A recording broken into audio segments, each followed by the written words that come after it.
Welcome into the Husker247 Podcast. I'm Mike Schaefer, joined by Brian Christopherson and Michael Bruntz. Gentlemen, I don't know the last time all three of us were on a podcast together, but I suspect it was at least 3 commitments ago for Nebraska at this point.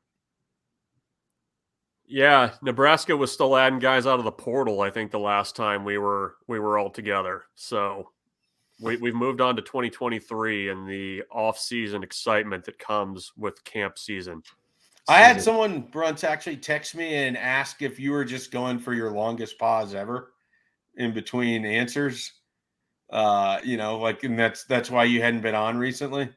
Yeah. And I didn't know what to tell him because I thought that would have been an incredible bit by you. Yeah, that's a little bit more of a bit than I'm willing to pull off right now. That's a good idea, though. You just don't answer a question 3 podcasts ago. And then in the middle of BC answering something else, you just pop in with the answer. Like it could just interrupt him. Good. That could be a thing. Brian, how you doing? I'm doing well. I assume Bruntz was gone last week because he's fixing the wheel. That's what I was told. He has it in the shop, our wheel that some of the folks on the board have been asking about. The people do want the wheel, Bruntz, so you're going to have to figure this one out. I said during the off season, and we have not hit the off season yet. Once the June dead period hits, we'll talk wheel. Okay. See, now that would be the funniest thing ever, is if you lugged in that. See, they doubt it exists, and I know it exists. Well, yeah, it's in its crawl space. The problem is he has to get it out. Yeah. Well, yeah. So I'm hoping Bruntz pulls that out of his back pocket. Yeah, it's like moving around like a 1980s Volvo. That's how big that thing is. Yeah. What do you think the most popular bit in podcast history has been for us? The wheel, sock talk, spoken lyrics. What do we think it would be? Well, the first time the sock talk happened, I felt like it was pretty organic. Oh yeah, and after that, it might have been a little forced. So I don't know. I think the organic nature of the original sock talk will never be.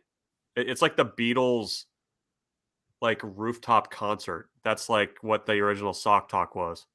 I think Brian fulfilling the request of friend of the podcast, Todd Peterson, asking for the hot dog song and him saying hot dog, hot diggity dog.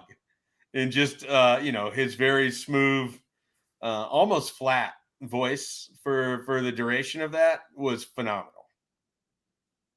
I was, man, I wish I could think of the game. You brought up Todd Peterson. I was watching a game on YouTube the other day, and our man, Todd Peterson was tearing it up. They could not keep our guy in check in his 6'4" frame. So I'll have to figure out that game, and we could do a whole podcast probably on the damage Todd Peterson did to the foe that day. The Gator Bowl came up in an interview I had the other day, and I made sure that I mentioned Todd Peterson's name. So he's just like synonymous with that game and probably this podcast now. Yes. All right, let's get down to what the people want to hear about, and that's Nebraska's newest commitment. Riley Van Poppel joins the Huskers 2023 recruiting class. He is commitment number 8. He is the highest ranked commitment, the first 4-star commitment through the 24/7 Sports Composite rankings.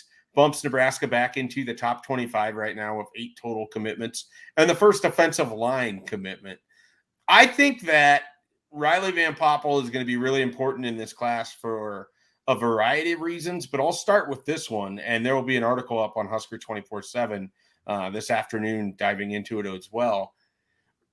When we've talked about Nebraska's recruiting struggles, we've really focused on the wide receiver and the development on the offensive line. One area that we maybe haven't hit on as much, they really have not done much with defensive line recruiting. The upcoming season will be like the first year a Davis, a Daniels, or a Stilley hasn't started for Nebraska since 2015. But they need new blood. They haven't necessarily brought in a bunch of new blood. And it is a big opportunity for Riley Van Poppel, for future defensive linemen, for guys already on the roster. I just think Nebraska's defensive line kind of has to be rebuilt in the background. And a lot of these guys are going to need to be able to play come 2023 and 2024 as well. I'll give an honest assessment. I'm not really sure about the younger guys that they have right now. Like that's just being blunt. Like there might they aren't either. Yeah. So I mean, sometimes you kind of feel like there's momentum in the background for a guy who's in his first or second year and you haven't seen him yet. And I'm not saying there can't be with those guys. I don't want it to come off that way, but I'm definitely skeptical of a couple of those guys actually panning out. And I'd be happy to be proven wrong on that. But it's going to take some development. And I do think they need to nail it with a couple prep D lineman type guys. And on the surface, I sort of get the impression Van Poppel might be a guy who could pop in a little quicker, like a year or so in. So I feel a little bit better about like where he's at as a prospect, as opposed to some other guys I felt were pretty raw. That you knew were going to take at least 2-3+ years to get into the system. I was just going through kind of your assessment? Mentally the list of guys who have played early in their careers along the defensive line in recent years. I mean, obviously Ty Robinson played a lot as a redshirt freshman, but I mean, beyond that, has Nebraska had many guys that have just kind of come in and been almost like plug and play type guys? I mean, are we talking like Malik Collins here? Like, is that how far back we're going here? Yeah, I mean, pretty much. DeAndre Thomas played a lot in 2017 out of necessity more than probably that he was ready to be a nose tackle in a 3-4 defense under Bob Diaco. Right. But yeah, I mean, so what you're hitting on between 2019 through the 2022 class, and obviously Brody Tagaloa, the only 2022 defensive lineman that they took, he hasn't had a chance to play. But so 2019, 2020, 2021, the only two guys with actual playing time are Ty Robinson and Nash Hutmacher. That's it. They've gotten so much out of that 2016, 2017 crop, and then had, the Davis twins filling spots for several years, that frankly, they haven't had to necessarily go to those other guys, but it's also because they don't have them. Ruquan Buckley is someone that's maybe the most interesting beyond that. Marquise Black's name never comes up. Jalen Weaver continues to have to reshape his body. Nebraska, Tony Tuioti got every ounce I think he could out of his defensive lineman. He did not leave the cupboard particularly full for Mike Dawson when he came back to that defensive line room. Mike Dawson's biggest recruit before he left, Ty Robinson. Mike Dawson's biggest recruit as he's back here now, Riley Van Poppel. Like, I think there's a little bit of a bookend, and when you look in the middle there, it's pretty ugly for Nebraska defensive line recruiting in that stretch. Yeah, and Devin Drew, Stephon Wynn, and Mathis maybe bought him some time. It buys you a year to sort of resort it with a new defensive front coach, and they might still need next offseason cycle to go in the portal for a guy or two while some younger guys develop. But ideally, Van Poppel is the start of sort of a buildup of prep guys where, like, in 2 years from now, you're not sort of chasing in May, sort of in a desperate, got to have this guy or else scenario, which they were really in this past offseason, and it's kind of worked out, it appears. We'll see.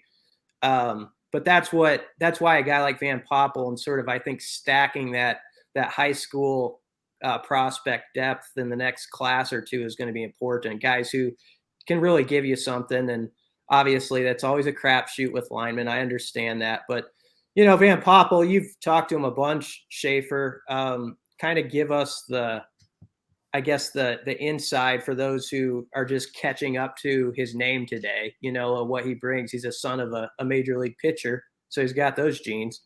Yeah. We never really talked about that aspect of it because he's basically just a football guy. I mean, he exudes loving playing the game of football. He wants to help his team in any way that he possibly can, whether that's as a defensive end or a defensive tackle or really whatever they tell him to go line up and play.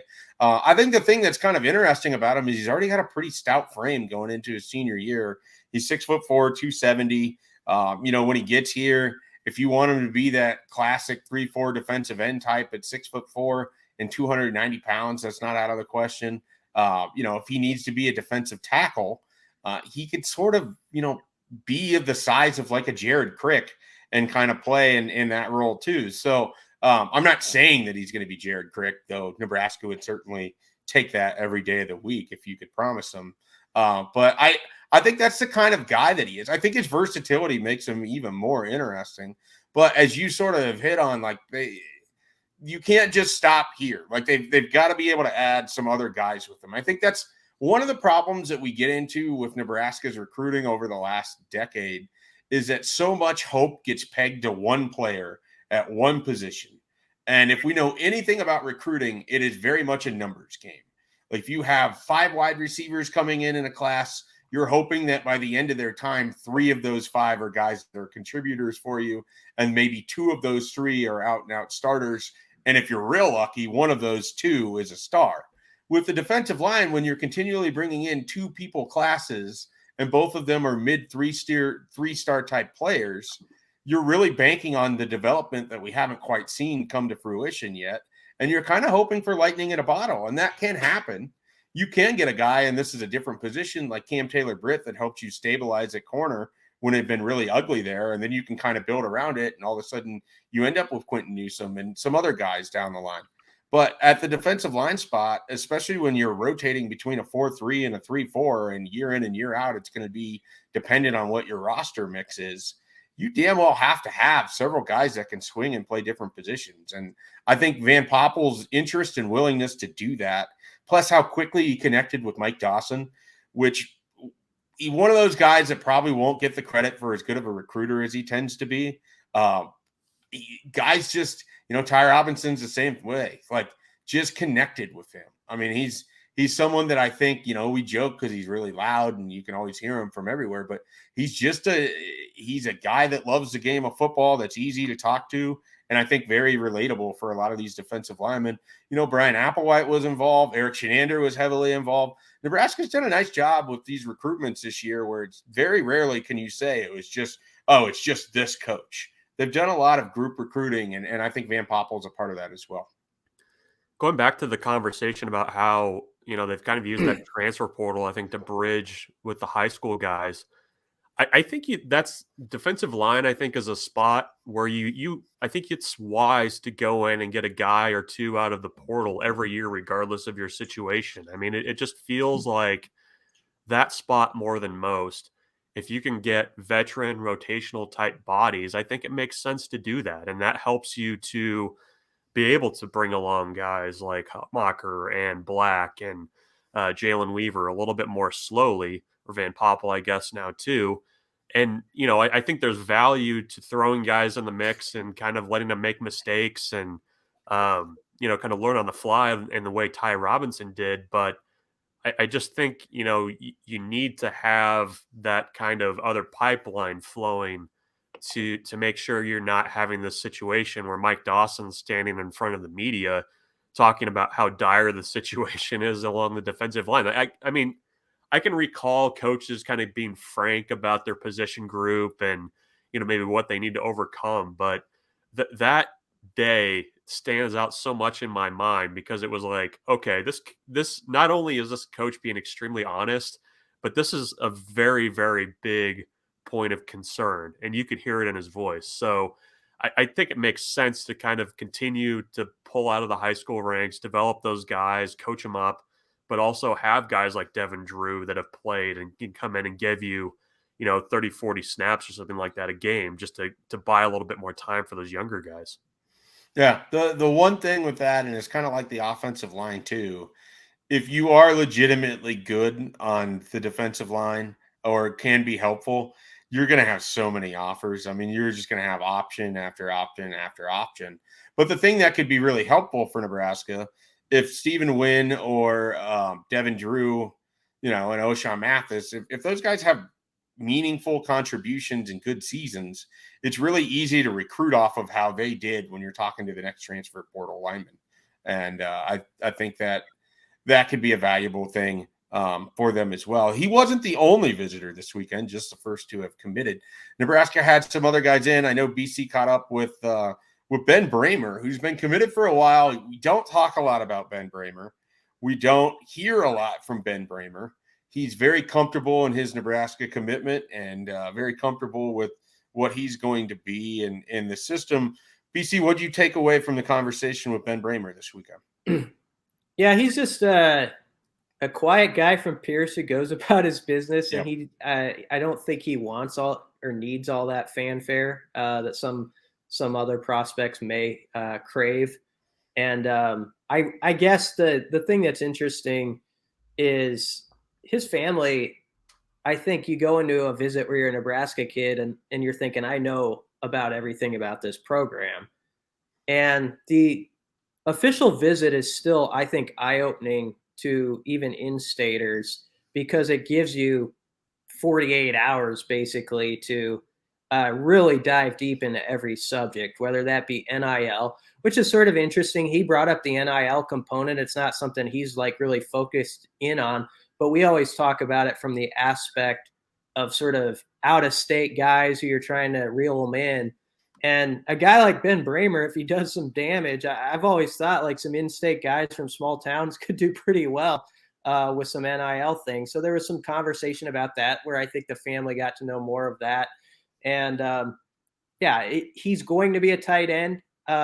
There's sort of with his weight, I think people wondered, is he more of a receiver, tight end? Is he all of those things?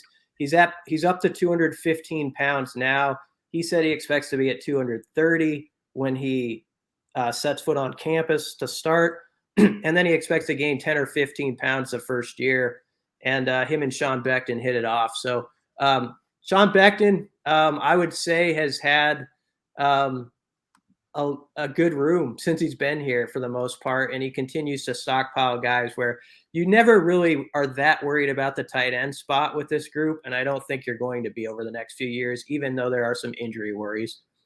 So Brian, if I understand you correct, do you think there's an opportunity for Ben Bramer to potentially earn some NIL money with Pierce businesses like the great Jay's Place, which is a highly regarded ice cream and hamburger stop in Pierce? Is this what you're saying?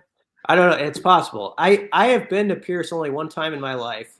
I was working at the newspaper, and I did a big takeout story on Matt Harrion, and I watched the game at the Pierce bar, whatever it is, and played golf on their little Muni course where you just drop some money in the, in a little bucket. Yeah, I love that. At the first hole, you're just putting in $8 and you're going to play. I played two rounds because I had some time to kill.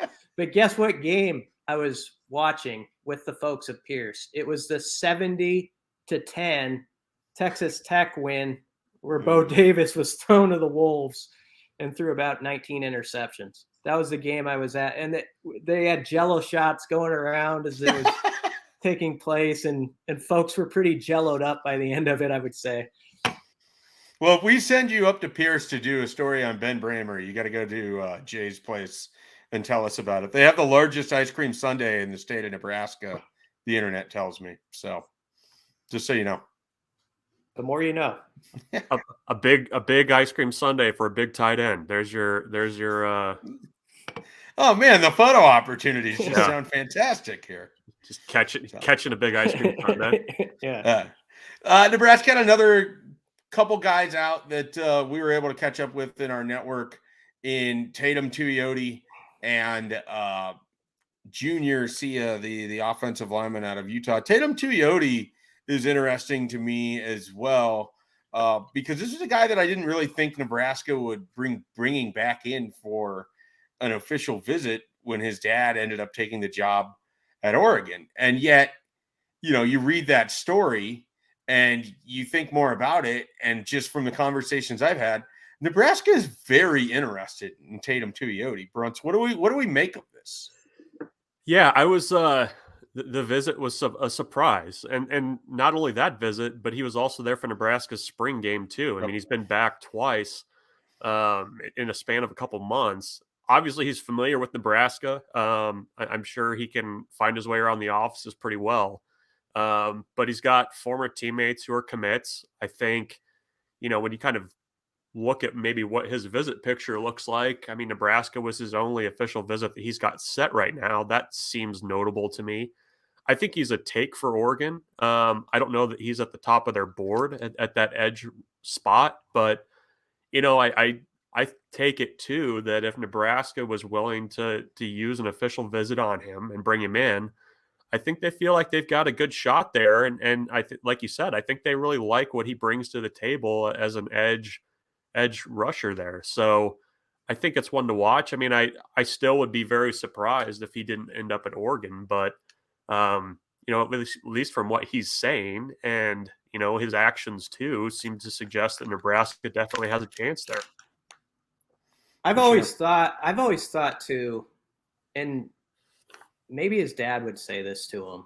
I've always thought it'd be really difficult to be like a player, at a place where your dad is. And you never know in this day and age if your dad's actually going to be there for 5 years or if he's going to shift and all that. And there's sort of an awkwardness that can happen with that. We saw it sort of when, Barney Cotton was a coach and he had his boys and some of them were still in the program after he moved on and that staff changed. So I think, I don't know. I could see if I were a guy, my dad were coaching somewhere where I would sort of be intrigued and looking elsewhere, knowing how volatile the business is and how strange that can be. I did exchange one message or a couple messages with him. And the thing I thought was interesting is he pointed out that his dad is helping him as a father, like in this case. He made that clear. Like, it's not like from a coaching, like I'm trying to get you. And I can believe that. I knowing Tony Tuioti and having been around him here. So I think he's probably just looking out what's best for my son to succeed for himself and, make his own path. It's interesting too. When you look at his brothers, I mean, he had, a brother that went to Nevada who then transferred to Colorado State. He had another brother that went the JUCO route, and I think he's at Idaho State now. That sounds right. His sister had played college volleyball in Hawaii and then transferred to Nebraska. So, I mean, I don't know that there's necessarily like this absolute need to just kind of be where the family is because so many of these guys of his siblings have moved around so much during their college careers. Yeah. Well, and it really might just speak to you go where you're wanted. And if Nebraska's recruitment didn't slip a notch at all after his dad took that Oregon job, I mean, he's got really good relationships with those guys. He's made several visits over. He's friends with people already on the team or already committed in the class. So I think that there's a real possibility that we could be talking about Tatum Tuioti as part of Nebraska's class in 2023. I just don't know that I would have thought that before this weekend or this past weekend's visit. I really kind of changed my tone and really my thinking with what he said afterwards and how aggressive Nebraska's been in that recruitment. Junior Sia, real quick, it comes up on the board from time to time because they have so many of these big offensive line targets they've been after. I want to make this really clear. Donovan Raiola really wants this guy. Like he's a hand-picked Donovan Raiola target from Utah that he went out to see twice in the month of May, that he has built a pretty good relationship with already, that I think Nebraska feels like they're in early on before some of these other West Coast schools will start to catch up. He's already got Virginia, Utah as far as Power 5 offers. Utah State's another offer that he has. BYU's talked to him and hosted him. Some schools see him more on the defensive side of the ball. Nebraska sees him as an offensive lineman. He's someone else to certainly keep an eye on. If they don't hit on, a Bo Hewley or a Caden Green or a Zalance Hurd, maybe Junior Sia is the other guy that they add on this offensive line, as they put this thing to bed. There's not, as I look at what we have, at least for official visitors for the coming weeks, there's not another offensive lineman that isn't already committed. So I think they've kind of taken their shot at the top guys on the board. And now they kind of see how it plays out. And I wouldn't be surprised if Sia is part of that. Let's, as we finish up here, let's dive into the kind of what the visits look like for this upcoming weekend. Nebraska can have 3 commitments on campus. Who's the most interesting to you out of this group? We'll start with BC. You got William Watson, you got Sam Sledge, and you have DiCaprio Boodle. You've talked to all 3 of them. I'm sure they're interesting all in their own different ways, but as I mentioned them, who kind of stands out to you in that group? Probably William Watson, just because he's that quarterback. QB, yeah, that QB factor gets me. I you know me, that's a low hanging fruit, and I'm just gonna grab it. Also, really impressive guy, just the way he speaks about being a peer recruiter, and I just like him. I think if you look at what he's done, I know he's from an area of the country where maybe it doesn't get as much recruiting respect, and so people are a little skeptical of some things, but he's a champion. Won a lot of games and was a player, best player up in that region. And then he's gone to camps, this offseason, and he's been one of the best guys there too. So, I think he's sort of backing up what Mark Whipple has always seen in him. And, I've said this from the get-go. Mark Whipple's a guy who's coached quarterbacks and done this for 40 years. You give him that title, you got to trust let him pick his guy and you see what happens, and he obviously liked Watson all along because he recruited him for a while before he committed to Nebraska. Absolutely. Bruntz, what are your thoughts on DiCaprio Boodle? DiCaprio Boodle's younger brother, Dwight Boodle. Wow. I just botched that entire question all the way through. Good thing we don't have the opportunity to edit this. What are your thoughts on Dwight Boodle? I almost did it again. I'm just going to let you talk. I'm going to shut up now. Well, DiCaprio Boodle is a fine Kansas City Chief. And I think, his brother, committed, he's familiar with what Nebraska's about. He's been up here and familiar from his brother's experience. But, Dwight, in his own right, is a very talented corner. He plays in South Florida. He's kind of that big physical cornerback. You look at him in his highlights, and he's the kind of guy where you could say, okay, this seems like a Travis Fisher type defensive back. And, he's continued to get recruiting attention since he committed to Nebraska. I don't know that there's necessarily a danger in him leaving the class by any means, but I think it's good to get a guy like that on campus. I think he's, personality-wise, pretty engaging. So I think maybe a little peer recruiting there too to go along with William Watson for the uncommitted guys who are going to be on campus there. Yeah, and then Sam Sledge, of course, the Creighton Prep offensive lineman. There's some real contention between who's the best in-state offensive lineman. Now you got all three committed to Nebraska, and there's other guys, of course, out there as well. But Sledge, I think, talking to the people who know this state pretty well, anchors a really good Creighton Prep offensive line, and he was one of the first to kind of get to know Donovan Raiola back in January. And so certainly a guy that is going to be sort of intriguing to see how he fits in and kind of where his career can sort of go. So Sam Sledge, the third of those commits. The other part of this list, and one guy actually just committed today, so I don't know if we will be seeing Jamison Patton at Nebraska this weekend. He just committed to Iowa State. He was an athlete, likely a safety prospect from Ankeny, Iowa. Bruntz, we've been doing this for a while. I don't think Nebraska's ever pulled in a kid from Ankeny, Iowa, despite multiple attempts to do so. Yeah, they even had a kid that was wrongly reported to have committed to Nebraska at some point, wasn't there, from Ankeny? Well, did we get like a wrong report out of Iowa that Joel Lanning was committing to Nebraska? Yeah. Joel Lanning, who later played quarterback against Oklahoma, I believe. Yeah. While also being a linebacker. Yeah, I think that's as close as they've gotten recently to a commit out of Ankeny. So maybe that's not Nebraska country. I mean, it's it's right down the road from Ames. That makes sense. But I was thinking of the Lanning near miss whenever you were asking that question. Yeah. So the other four guys are all sort of defensive line or edge or linebacker prospects. You got Kelsey Howard out of Las Vegas, 6'4", 250-pound defensive lineman. We talked about getting some more help on that defensive line. He would certainly fit in that category. Dylan Rogers is going to come up from Texas, a 6'2", 235-pound linebacker.